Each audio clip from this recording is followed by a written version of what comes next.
대한 내용의 이론적 내용을 알아보고 문제 풀겠는데, 이론적 내용을 알기 위해서 요약집 보세요.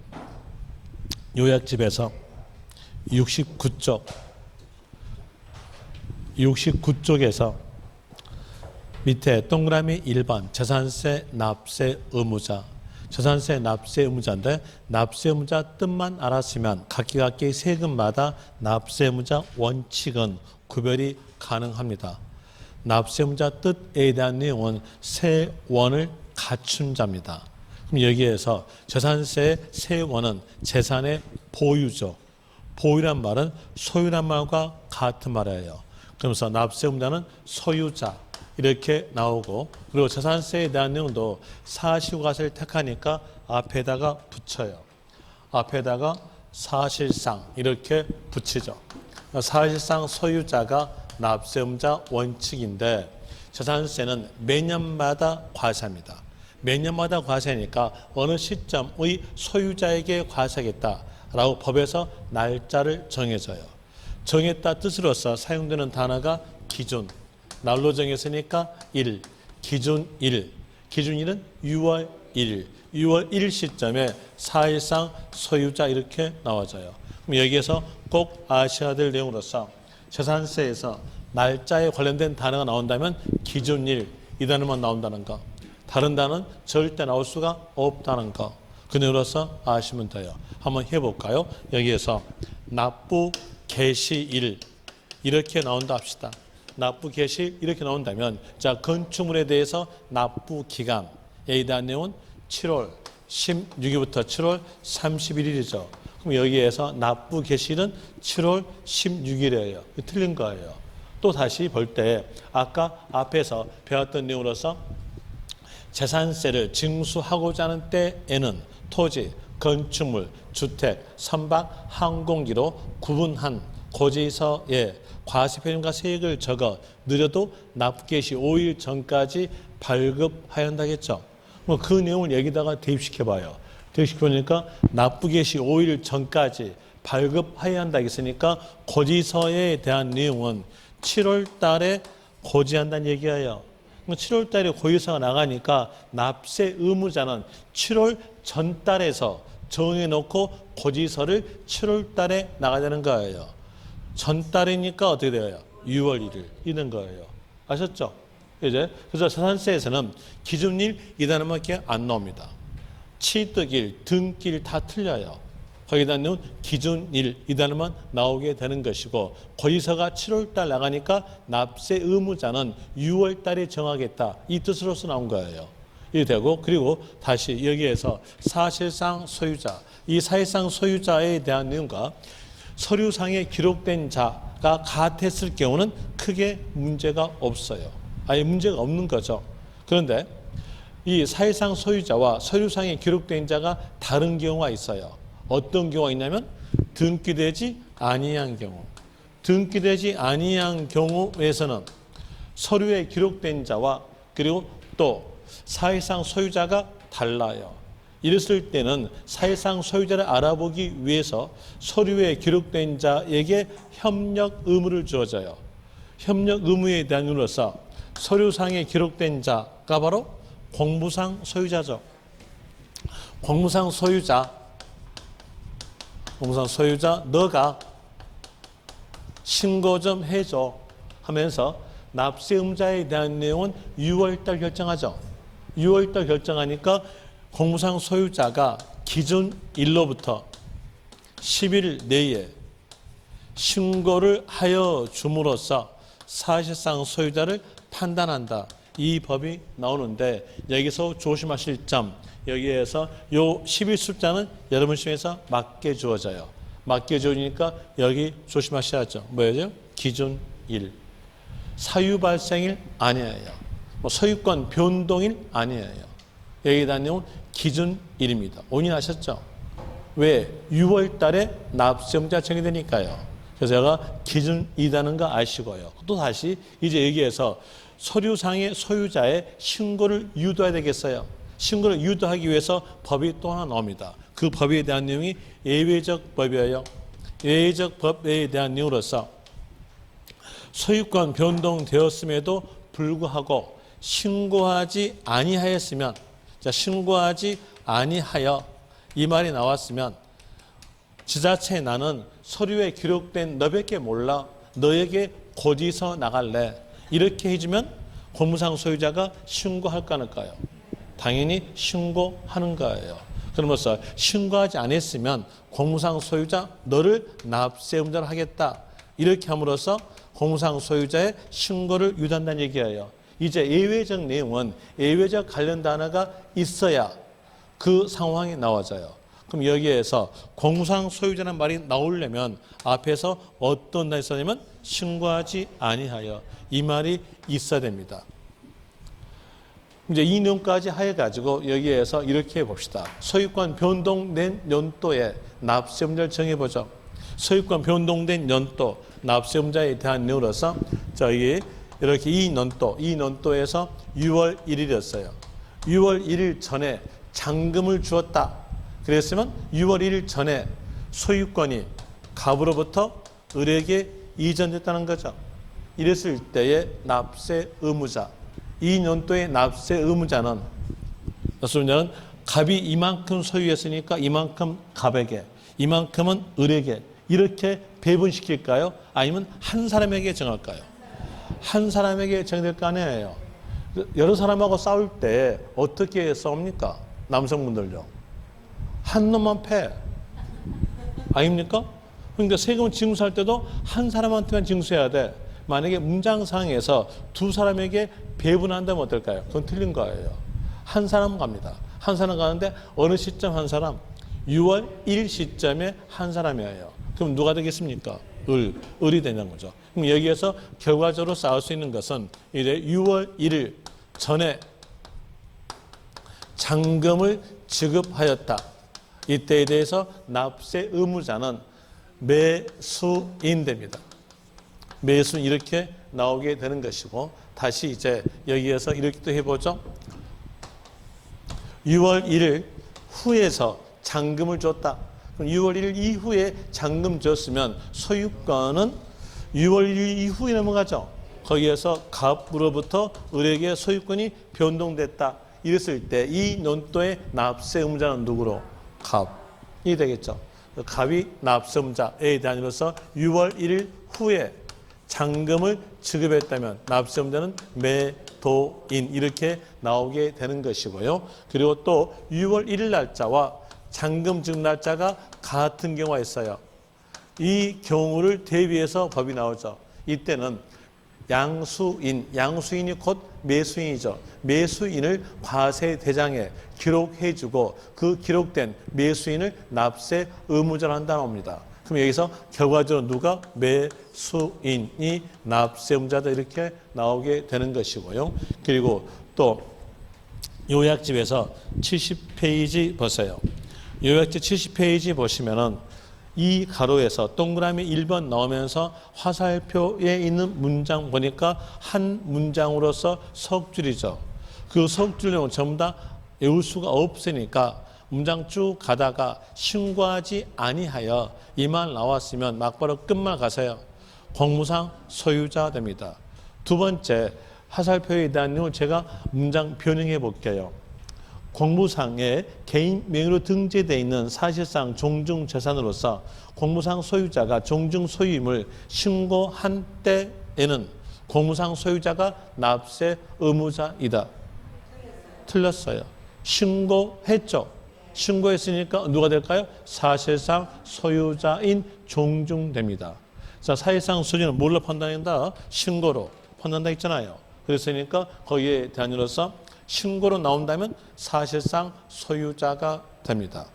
그 다음에 또 다시 동그라미 2번 상속이 나오고 그리고 그 옆에서 상속 등기가 이행되지 아니하고 신고하지 아니하여 보니까 상속 나오고 그리고 뒤에서 신고하지 아니하여 이렇게 나왔을 때 자 여기에서 문장 보죠. 신고하지 않았으니까 여기 상속에 대한 룰 깜빡 잊고 법을 만든 사람이 법을 만들었으면 신고하지 않았으니까 공무상 소유자 됩니다.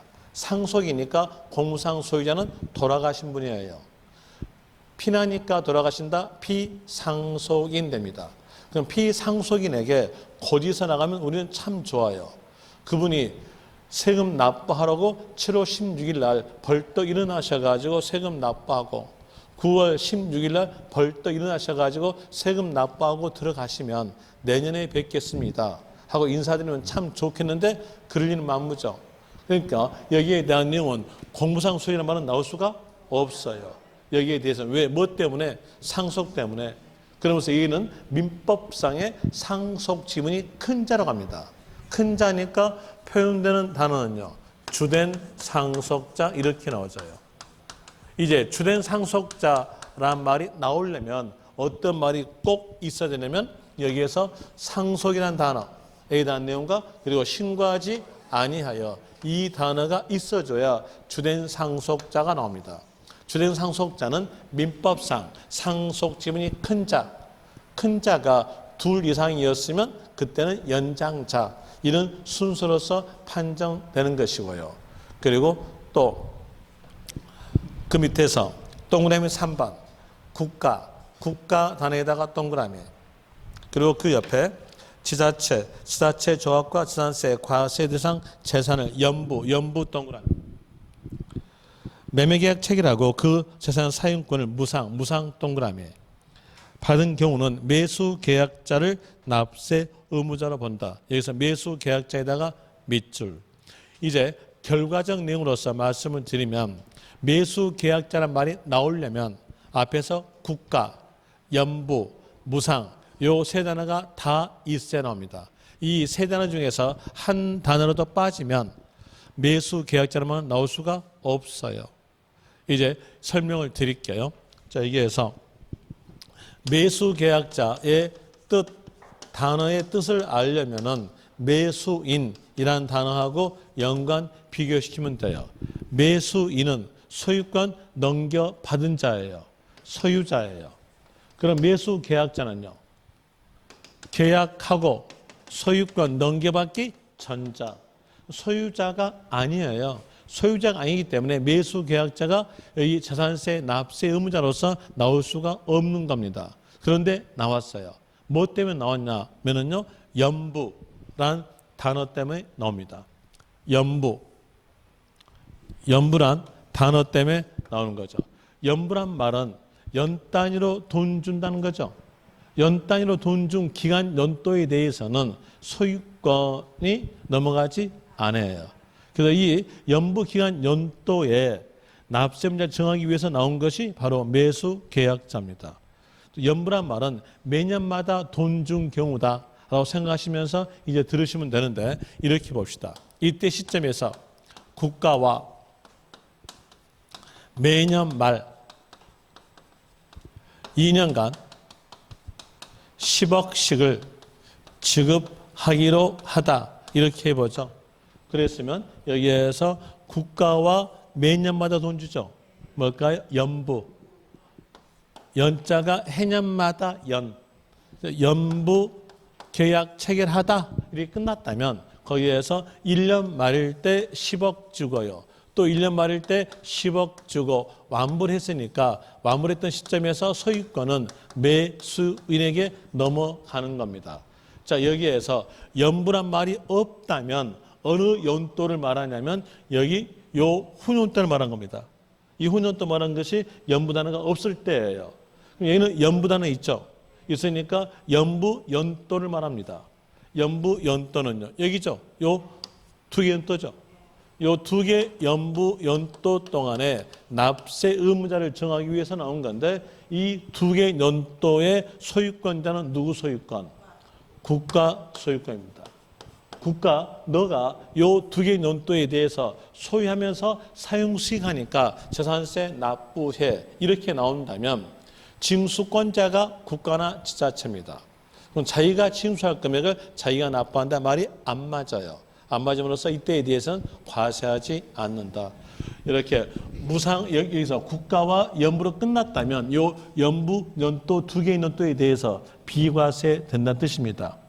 이제 여기서 연결합니다. 연결해서 소유권 넘겨받지 아니한 매수 계약자 너 이 연부 기간 연도에 대해서 여러분들이 말하는 달세, 올세 주지 말고 사용해 그랬어요. 이렇게. 그러면 저기서 사용 수익은 누가 합니다? 매수 계약자가. 매수 계약자죠. 그래서 국가 대신 매수 계약자 너가 요 두 개의 연도에 대해서 납세 의무 지어라 이겁니다.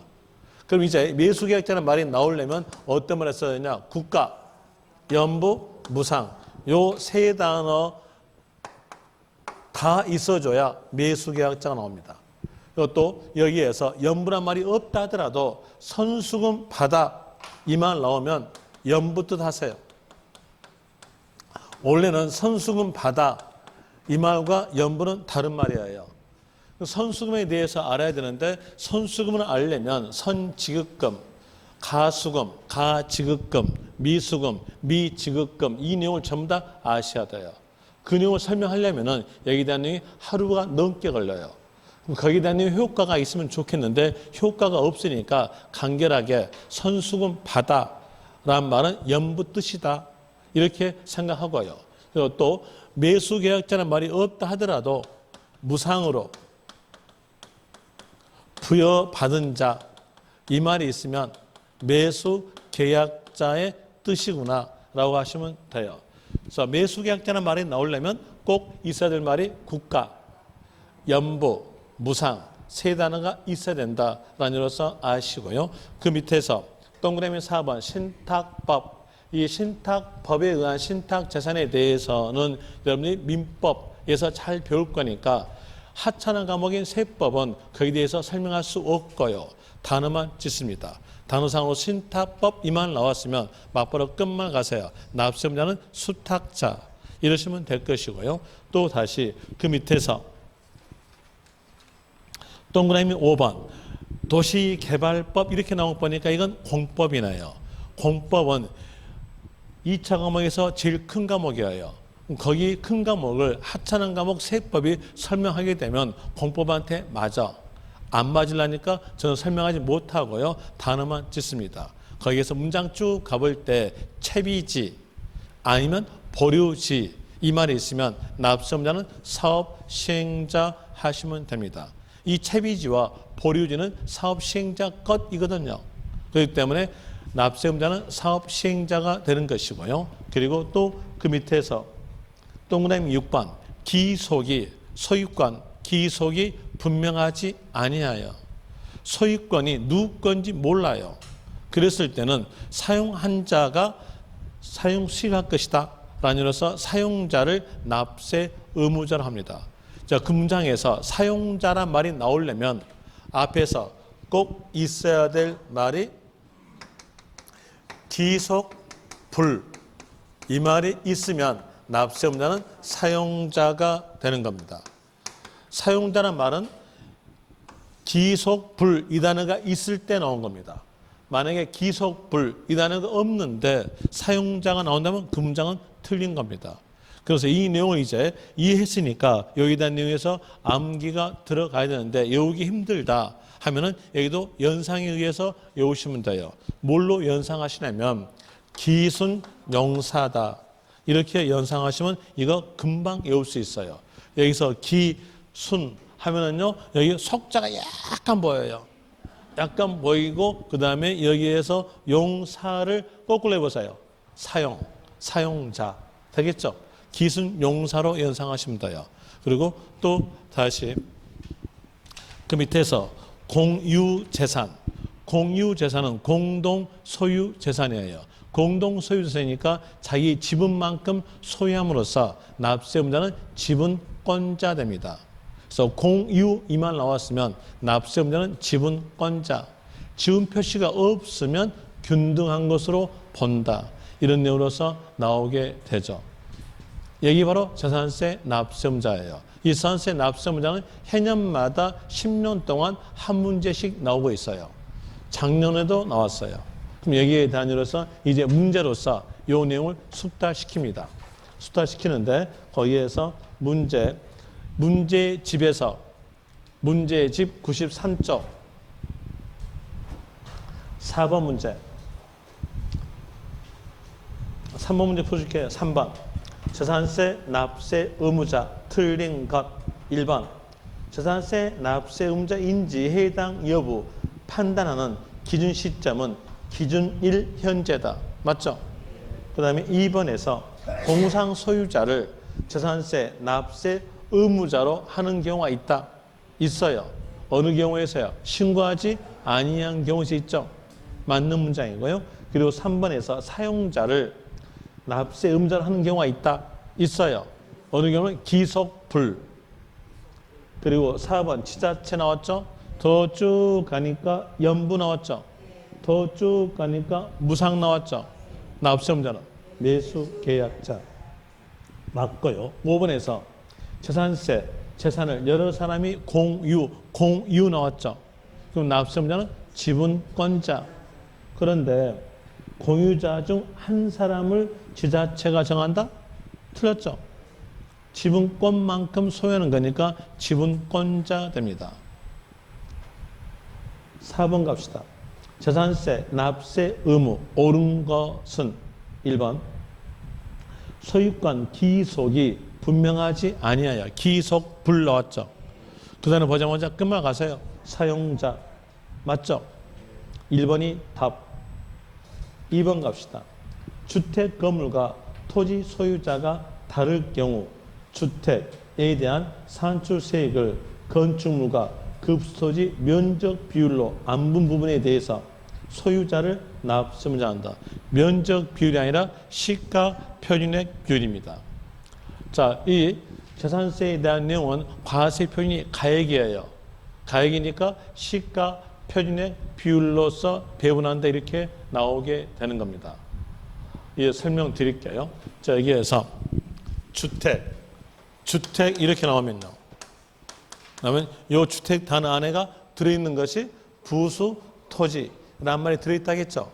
이 주택이라는 단어는 주택 건물과 이에 딸린 토지를 합친 게 한 몸으로서 주택이란 거예요. 그럼 세액 산정에 대한 내용도 요렇게 산정해야 돼요. 요렇게. 여기 주택의 소유자와 토지 소유자가 다르다 하더라도 이게 한 몸이잖아요. 한 몸이니까 요 내용대로 세액을 산정합니다. 그럼 여기에서 세액 산정에 대한 이유로서 과세표준 나오고 누진세율 적용되겠죠. 누진세율 적용해가지고 세금액이 나온다는 얘기예요. 그럼 이 세금액이 나왔으면 요 산출세의 금액을 가지고 여기에서 시가편익대로 이제 배분시킵니다. 여기 주택에 대한 내용의 시가편익이 30%였고요. 얘가 토지가 70%였다. 그러면 여기 요 세금을 가지고 30%에 대해서는 요 소유자에게 거기서 나가고요. 70%는요 이렇게 나간다는 얘기예요. 하여튼 세액 산정은 주택마다 세액 산정이에요. 되겠습니까? 주택마다 세액 산정하고요. 그리고 나서 시가편익 비율로서 배분한다. 이런 내용으로 하는 겁니다. 자, 여기에 대한 내용으로서 면적 비율로 안 보입니까? 시가편익 비율로 안 보입니까? 시가편익 비율로 안 보여요. 그럼으로써 여기에 대한 내용은 틀린 거고요. 그 다음에 3번 국가 나왔죠. 더 쭉 가니까 연부 나왔죠. 더 쭉 가니까 무상 나왔죠. 그런데 매도 계약자다? 틀렸죠. 매수 계약자. 3번 틀렸고요. 그리고 4번에서 거기에 쭉 가보니까 밑에 줄에서 신고하지 아니해 나왔죠. 그럼 누가 될까요? 공무상 소유자. 종중 틀렸습니다. 그 다음에 5번 공유 나왔으니까 뒤에서 지분권자 맞죠? 그리고 그 밑에서 지분 표시가 없는 경우는 최연장자 틀렸죠? 최연장자가 아니라 균등. 답은 거기에서 1번 될 것이고 그 다음에 5번 재산세 납세 의무자 아닌 겁니다. 기업 5월 31일에 잔금 수령하고 등기한 경우의 매도인. 이제 보니까 5월 31일에서 잔금 줬죠. 그러면 6월 1일 전에 잔금 줬으니까 매수인 됩니다. 매도인 틀렸죠. 니은에서 공유 이 말 나왔으니까 납세음자는 지분권자. 뒤에 지분권자 나왔네요. 맞죠? 그 다음에 디귿에서 신탁법 나왔죠. 그럼 납세음자는요 수탁자. 그런데 위탁자다 틀렸죠. 그냥 또 니을에서 거기에 쭉 가보니까 채비지 나왔죠. 그럼 납세음자는요 사업 시행자 틀렸죠. 그럼 거기에서 틀린 거 골라라겠으니까 기업, 디귿, 니을 이 답 될 것이고 7번 재산세, 납세음자 틀린 것 1번 공유 이 말 넣었으니까 뒤에서 지분권자 가로에서 지분 표시가 없다고 했으니까 균등 맞고요. 2번 기속이 분명하지 아니하여 기속불 이 말 넣었으니까 끝말은 사용자 맞죠? 그 다음에 3번 지자체 뒤에서 연부 밑에 줄에서 무상 이 말 넣었으니까 매수계약자 4번 거기에 쭉 가보니까 밑에 줄에서 신고하지 아니하여 있으니까 공무상 소유자 5번 상속 이 말 나오고 거기에 쭉 가보니까 밑에 줄에서 신고하지 아니하여 이렇게 나왔으니까 주된 상속자 단어가 있어야 돼요. 있어 없어요? 없죠. 틀렸네요. 답은 5번. 그 다음에 9번 재산세 납세의무자 옳은 것끼리 묶인 것 1번 기업 5월 31일 잔금 수령하고 등기한 경우 6월 1일 현재 매수자 자 6월 1일 전에 잔금 줬죠. 그랬으면 매수인 맞죠? 기억 맞고요. 그리고 주택 건물과 토지 소유자가 다를 경우 주택이니까 주택과 토지를 합산하여서 색산정하고 시가편의 비율로서 안분하여 소유자에게 납수입니다. 맞죠? 그 다음에 디귿 신탁법 나왔으니까 끝말은요 수탁자. 그런데 위탁자가 납세 의무자다 틀렸죠. 그 다음에 니을에서 거기에 쭉쭉쭉쭉 가보니까 맨 끝줄에서 채비지 나오죠. 그럼 납세 의무자는 사업 시행자가 해야 돼요. 틀렸죠. 그 다음에 미음에서 거기에 쭉 가보니까 그 줄 끝에서 신고하지 아니하여 이렇게 나왔으니까 납세 의무자는 공무상 소유자 맞죠? 그럼 거기에서 기억, 니은, 미음이 답은 1번이 되고요. 뒤로 가져서 11번 문제. 11번 문제에서 재산세 납세 의무자 올바른 것은 이거 나오면서 날짜 나오죠. 날짜 나오면 잔금 지급 날짜를 보면 되는데 이 잔금 지급 날짜에 대한 내용은 취득세를 따라갑니다. 취득세를 따라가니까 여기에 대한 내용에 취득세 취득 시기 아시면 되겠죠. 그러니까 취득세 취득 시기에 대한 내용으로서 보면은 계약상 잔금 지급일까요? 등기일까요? 사실상 잔금 지급일까요? 다시 합시다. 다시 페이지에 대한 내용 앞 페이지 요약집에서 폈다가 다시 옵시다. 뭐 어떤 사람은 취득세 문제 풀고 왔다면서요. 그럼 해보죠. 저기에 대한 내용으로서 요약집에서 페이지에 대한 내용으로서 몇 페이지 보시냐면 38페이지.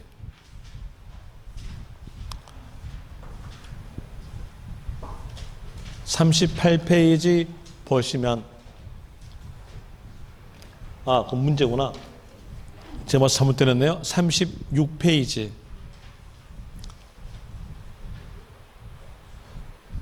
36쪽에서 취득세 취득 시기 문제상에서 취득세 취득 시기 나오면 빨리 생각하는 것은 빠른 날 개념이다 라고 생각하면서 먼저 동그라미 1번 객관성 있게 입증되지 아니한 유상 여기서 가장 대표적인 것이 개인 간 매매입니다.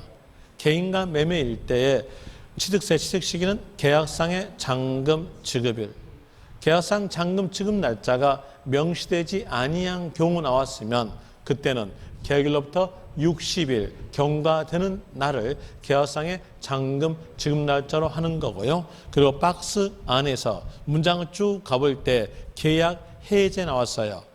그랬으면 꼭 있어야 될 단어가 등기, 등록 이행하지 아니하고 그리고 취득세 신고 기한 내에 해제 입증입니다. 그러니까 취득세 신고 기한 내에 해제 입증했으면 취득으로 보지 아니한다. 만약에 거기에서 등기를 이행했다면 그때는 취득입니다. 또 취득세 신고 기한이 끝난 후에 해제 입증해도 그때는 취득입니다. 그런 점들 조심하시면 돼요. 그리고 또 계약상 잔금 지급일 전에 계약 해지했으면 성립되지 않았죠. 그때는 취득으로 보지 않는다. 이런 이유로서 되는 것이고요. 그리고 객관성 있게 입증되는 유상거래에 해당됐으면 사실상 잔금 지급일인데 그 내용으로서 외울 때에 국외판공법으로 외웠어요. 거기에 해당되는 거래는 사실상 잔금 지급일. 거기에 해당되지 아니한 나머지 유상거래는 계약상의 잔금 지급일 됩니다. 그리고 연부취득, 일대 취득세 시기는 연 단위로 돈 준 날, 연부금 지급일로 되고요. 증여, 무상 나왔으면 계약일, 상속은 상속 개시일, 건축물을 건축하여 취득, 개수하여 취득 이렇게 나왔으면 사용승인서 내주는 날과 사실상 사용일정 빠른 날로 되고요. 그리고 그 밑에서 문장 쭉 가볼 때 환지, 처분 이 말 나왔으면 그게 취득세에서 나올 때는 이게 증환지의 뜻이에요. 증환지의 의미니까 공법에서는 공고일의 다음 날, 세법은 사시가세니까 사실상 사용일 둘 중에 빠른 날로 되고 주택법 나왔으면 법자 앞에가 주택이니까 주거 목적. 주거 목적으로서 이제 주택법 단어 보자마자 끝말 가시면 돼요. 사는 것은 사용검사 받은 날 살아요. 그래서 사용검사 받은 날, 환경정비법 이 말 나왔으면 그때는 다음 날로 되는 것이고 매립간척 나왔으면 준공인가일, 토지 지목 변경은 사실상 변경일과 공무상 변경일 중 빠른 날, 입회기간 연장 나왔으면 이 단어의 의미는 새로 시작을 말합니다. 새로운 취득을 의미합니다. 새로운 취득을 의미하니까 취득 시기는 새로 시작되는 날, 재산 분할은 소유권 등기로서 과세하니까 취득 시기는 등기일 됩니다. 이제 그 내용을 복습했으니까 여기에 대한 내용을 연결시켜 봅시다. 연결시켜 볼 때 여기에서 보니까 뭐 땡처리시와 막줄러시 그랬으니까 이건 개인간이죠. 개인간이니까 이때의 취득세 취득 시기는요. 계약상의 잔금 지급일. 그럼 계약상 잔금 지급 날짜가 있고 등기 날짜 있으니까 두 날짜 중에서 빠른 날 가면 돼요. 그러면 5월 30일입니다. 5월 30일이니까 6월 1일 전에 있어요. 그럼 이때에 대해서 납세자는요. 매수인. 매수인 되겠죠. 매수인은 답 2번입니다. 그 다음에 13번 갑시다. 재산세 납세 문제는 누가 되는가? 갑의 아버지가 사망하여 갑 어머니와 갑의 형, 갑 여동생이 공동으로 단독주택을 상속받게 되었다. 그러나 이들은 6월 1일 현재 상속 등기를 이행하지 아니하고 신고하지 아니해. 자 보니까 상속 나오고 신고하지 아니해 나왔죠. 그럼 납세자는 주된 상속자. 여기에서 주된 상속자는 민법상 상속 지분이 큰 자입니다. 큰 자는 누구냐면 여기에서 배우자분이 제일 크죠. 배우자분이 납세 의무자입니다. 만약에 거기에서 이 어머님이 안 계셨다 하고 아들, 딸만 있었다 한다면 그때는 큰 자가 두 사람 이상이에요. 그때는 뭘로? 연장자. 이런 녀로서 가는 거죠. 여기서는 배우자분이 있으니까 납세 의무자는 배우자분 되겠죠. 배우자분으로서 답은 4번 됩니다. 뒤로 가셔서 15번 재산세 과세 대상 옳지 않은 것. 1번 재산세 토지는 공부에 등록되는 토지와 그 밖에 사용되는 사실상 토지를 말한다. 맞죠? 그 밖에 사용이 뭘까요? 미등록 토지. 1번 맞고요. 2번에서 건축물은 주택을 제외한 건축물. 맞죠? 토지와 별개로 구분해서 건축물마다 세액산정이다. 맞죠? 주택만 토지를 합치는 거죠. 상가 만약에 문장에서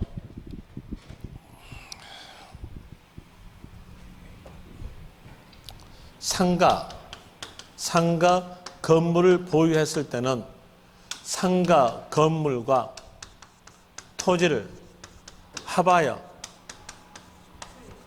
건축물에 대한 재산세로서 고지한다면 어떨까요? 틀려요. 과가 아니에요. 뭐요? 구분하여. 건물과 토지를 구분하여 각각 고지서 나간다. 이렇게 나와야 돼요. 주택으로 나오면 어떨까요? 요 단어 안에가 주택에 대한 건물과 토지를 포함한다 라는 단어 들어있잖아요. 들어있으니까 주택 단어 나온다면 주택 단어와 이에 딸린 토지를 합하여 이거 되겠죠. 만약에 구분한다면 틀려요. 이런 이유로서 구별하는 게 아주 편하게 구별해요. 그런 이유로서 하시면 될 것이고요. 그럼 이제 여기에 따라서 볼 때 건축물은 주택을 제외한 건물로서 토지와 별개로 구분해서 건축물로 개별과세하고 있다. 맞죠? 그 다음에 3번 구자 나왔죠? 구자 단어 보자마자 이때는 한 사람 소유권자다. 한 사람 소유권자니까 한쪽에 몰아줘요. 50% 이상이면 주택으로 본다. 이래 되는데 끝에 가보니까 주거 부분만 주택이다. 틀렸죠? 3번 틀렸고요. 4번 공부상 현황과 사실상 현황이 상이한 경우는 사실상에 의한다. 맞죠? 그 다음에 5번 주택의 부수토지 경계가 분명하지 않다면 바닥면적 10배입니다. 도시적 내도 10배고 도시적 파괴도 10배입니다. 맞고요. 16번 주택 재산세 틀린 것. 자, 문제 키 잡아냈어요. 이건 토지가 아니라 주택 재산세. 라는 거 알고 이제 문제 보는데 주택이란 주택을 말한다. 맞아요. 그 다음에 2번 주택은 주거용 건물과 그에 딸린 토지를 합쳐서 과세한다. 맞죠? 이게 주택의 뜻이잖아요.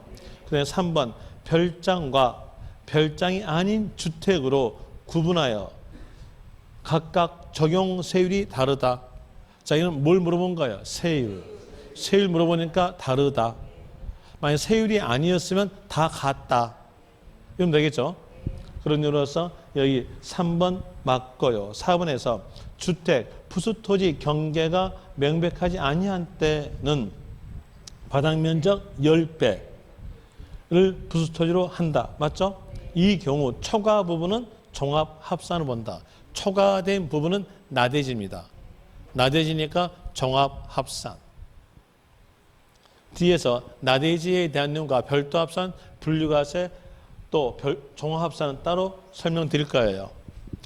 일단 여기에서 맨 땅은 종합합산입니다.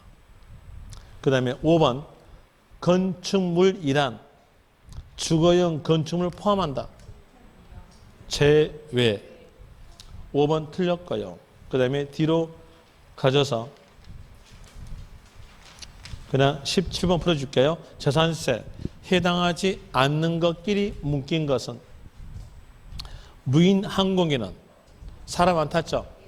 안 되고요. 임목도 안 되고, 그리고 온동기를 장치한 차량 안 되고요. 그리고 또 고급 주택은요, 주택이죠. 해당되고, 호화 유람선, 배죠. 해당되겠죠. 그 다음에 무허가 건축물, 건물이죠. 되고요. 요트회원권 안 되고요. 기계장비 안 되고. 그러면 안 되는 것끼리 했으니까 기역, 니은, 디귿, 시옷, 이응. 답은 1번.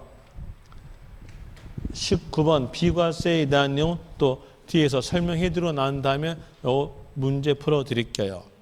10분 쉬었다 갑니다.